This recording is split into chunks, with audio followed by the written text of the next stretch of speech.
Saya akan memberikan kertas kerja supaya ini menjadi kalimat efektif.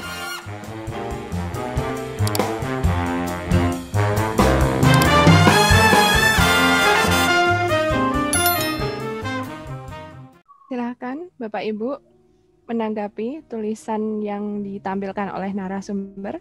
Kami persilakan untuk berdiskusi. Iya, ini tulisan Bapak Ibu, salah satu peserta dari situ.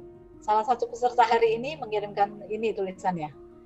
Berdasarkan uraian di atas terlihat bahwa kalau kita tadi itu ya, kalau kita sudah terbiasa menulis, kalau kita sudah terbiasa memasak, kita terbiasa untuk nyetir, maka kita langsung terasa kalau ada sesuatu yang tidak sesuai kaidah seperti itu.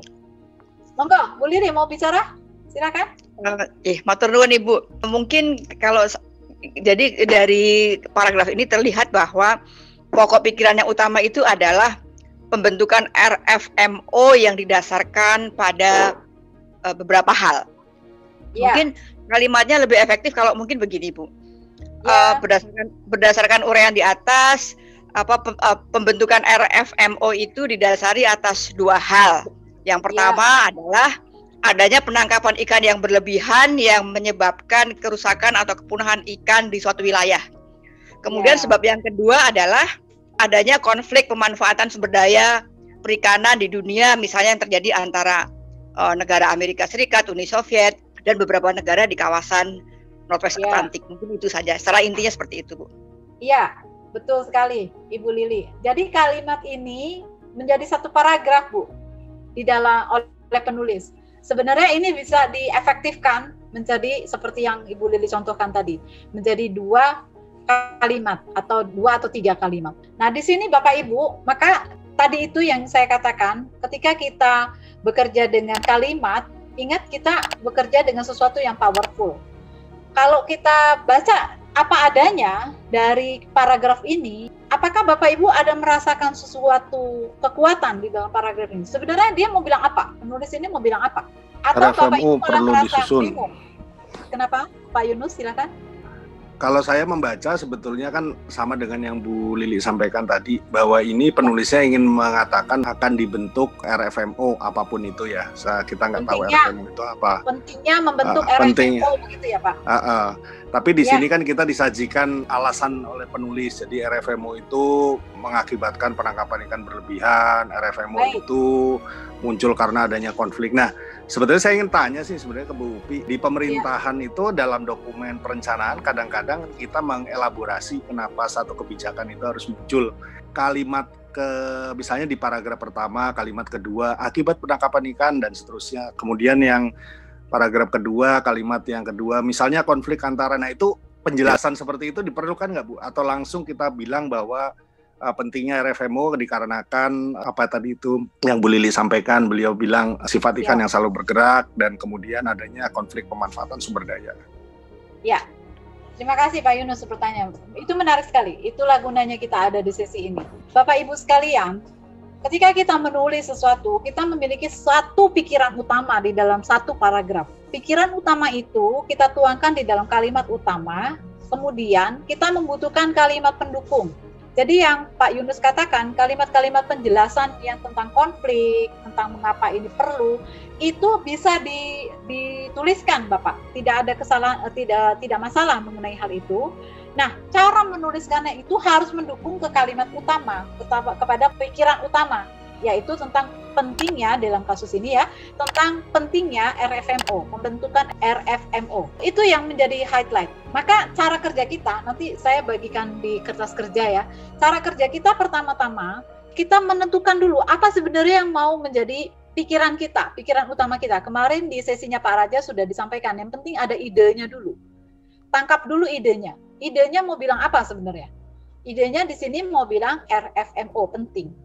Bagaimana menceritakan, meyakinkan, menggunakan kata-kata yang powerful bahwa RFMO itu penting. Lalu ada rasionalisasinya, ada reasoningnya. Kan begitu ya Pak? Nah, untuk itu perlu ada kalimat-kalimat pendukung.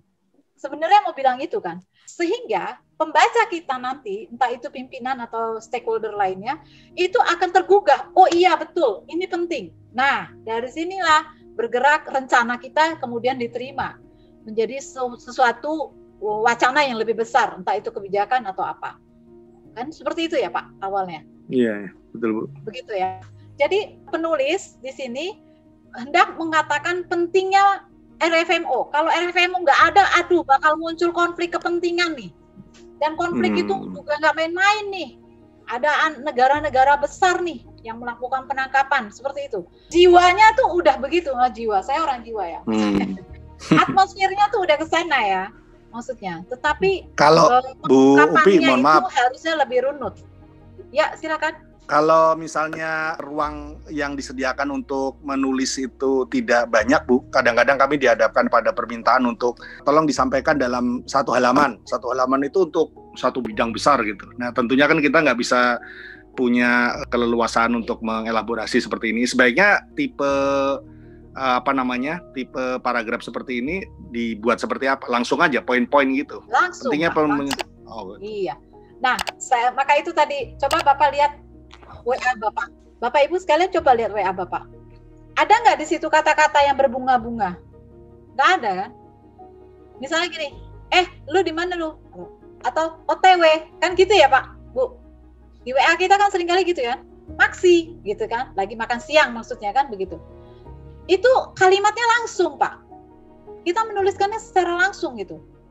Apalagi dengan yang Bapak bilang bahwa hanya satu lembar kertas yang kesempatan kita untuk menulis, maka manfaatkanlah di dalam satu lembar itu kita betul-betul memilih kosakata atau bahkan saya pertajam lagi memilih diksi yang powerful, diksi yang kuat, sehingga di dalam satu lembar itu betul-betul bunyi apa yang mau kita sampaikan. Justru karena di dalam keterbatasan kertas ya, kalau sekarang masih pakai kertas ya, kalau misalnya nulis di media sosial kan tidak ada batasan kertas gitu, tetapi ada batasan karakter kayaknya ya. Nah itu bagaimana caranya kita menggunakan kata-kata yang betul-betul kita pilih sehingga menjadi sebuah sajian tulisan yang tajam, yang baik. Seperti sekali lagi kalau saya menganalogikan ini memasak sayur lodeh, maka kita harus milih bahan-bahan sayur lodeh yang bagus, santannya harus yang segar, supaya benar-benar ini menjadi sayur lodeh yang dicicipinya itu enak, pulen, gurih, dan mengesankan, memberikan kesan. Ya, makan itu berkaitan dengan pengalaman sebenarnya. Jadi kalau kita makan di satu tempat, pengalaman di situ nggak enak, pasti kita nggak mau lagi ke situ lagi, walaupun dibilang sama orang-orang di situ makanannya enak. Seperti itu juga dengan tulisan ini. Jadi dengan tulisan ini sebenarnya kita tuh mau memilih satu kata-kata yang betul-betul mengesankan, apalagi di dalam keterbatasan kertas yang kita miliki. Justru itu, maka kalau dengan keterbatasan kertas, kalau kita menggunakan kalimat yang tidak efektif, itu yang Bu Eli kemarin bilang tebel-tebel gitu ya, buku dokumen perencanaan, tapi ternyata isinya muter-muter. Nah, bagaimana kalau saya challenge Bapak Ibu ya, saya tantang Bapak Ibu setelah pelatihan ini itu coba buktikan yang dibilang Bu Eli tebel itu, Bapak Ibu sekalian coba minimize itu, coba pertipis itu. Jadi sebuah kertas-kertas yang sayang untuk dijadiin bungkus cabai merah di pasar. Sekarang juga tipis Bu, tapi muter-muter juga. Aduh, jangan dong Pak. Kita sudah belajar hari ini ya. Nah, seperti itu. Slide yang ini sudah ya? Aman Bu, aman. Saya masih punya beberapa slide lagi untuk ini. Berikutnya Mas Hafid tolong. Nah, ini yang menjadi highlight tadi adalah ini ya, Regional Fisheries Management Organizations. Itu tadi RFMO itu. Di menuliskannya seperti ini, apa adanya. Jadi huruf M-nya itu masih huruf kecil. Nah, ini menjadikan tulisan sebagai singkatan itu tidak sesuai kaidah. Kemudian juga penggunaan tanda koma, lalu huruf miring, dan lainnya. Nanti Bapak Ibu coba. Tolong Mas Hafid kembali ke slide sebelumnya. Itu, penggunaan tanda koma. Di mana tanda koma itu salah? Tanda koma itu kecil sih ya, kadang-kadang kita juga nulisnya kepleset itu. Di mana di sini tanda koma itu salah? Menurut kaidah bahasa Indonesia. Ada yang bisa bantu saya? Lihatannya kok benar semua ya? Sengaja saya tidak kasih garis bawah ya. Sengaja saya tidak kasih garis bawah supaya Bapak Ibu menemukan kalau yang koma itu salahnya di mana. Ada yang bisa bantu saya? Yang kalimat terakhir, Bu. Yang mana, Pak? Paling bawah. Akibatnya koma gitu, Bu. Akibatnya Sekitar laut bering, koma, dan konflik. Bearing ya. Ya betul, laut bering itu setelah kalau kita mengikuti dengan dan itu tidak perlu lagi kata koma. Ada lagi? Akibatnya koma itu bisa nggak, Bu? Akibatnya koma. Ya, gimana Bapak Ibu? Akibatnya itu perlu pakai koma nggak ya? Gimana? Perlu, Bu. Perlu nggak? Ada yang bilang perlu, ada yang bilang nggak. Ayo, pokoknya setelah pelatihan ini nggak boleh salah lagi setelah menemukan tulisan akibatnya. Enggak ya, Bu. Bapak Ibu. Apa fungsi kata akibatnya di sini? Bapak Ibu bisa, saya tanya dulu. Ada kata nanti Bapak Ibu bisa buka sendiri juga di Poebi ya. Di Poebi itu ada yang disebut dengan penghubung intrakalimat koordinatif. Udah pernah dengar itu? Penghubung intrakalimat subordinatif. Wah, ini dia nih bahasa Indonesia ternyata tidak semudah itu ya. Ada juga penghubung antar kalimat. Ada juga penghubung antar paragraf. Nah, saya sudah menyebutkan 4 tadi. Itu beda-beda loh, Pak, Bapak Ibu. Ada yang disebut dengan penghubung intrakalimat koordinatif, penghubung intrakalimat subordinatif, penghubung antar kalimat, dan penghubung antar paragraf. Di sini akibatnya, tadi Bapak ada yang tanya, akibatnya pakai koma nggak ya? Nah, saya tanya dulu, dia fungsinya di situ sebagai apa? Penghubung intrakalimat subordinatif atau intrakalimat koordinatif atau penghubung antar kalimat atau penghubung antar paragraf? Ada yang bisa bantu jawab?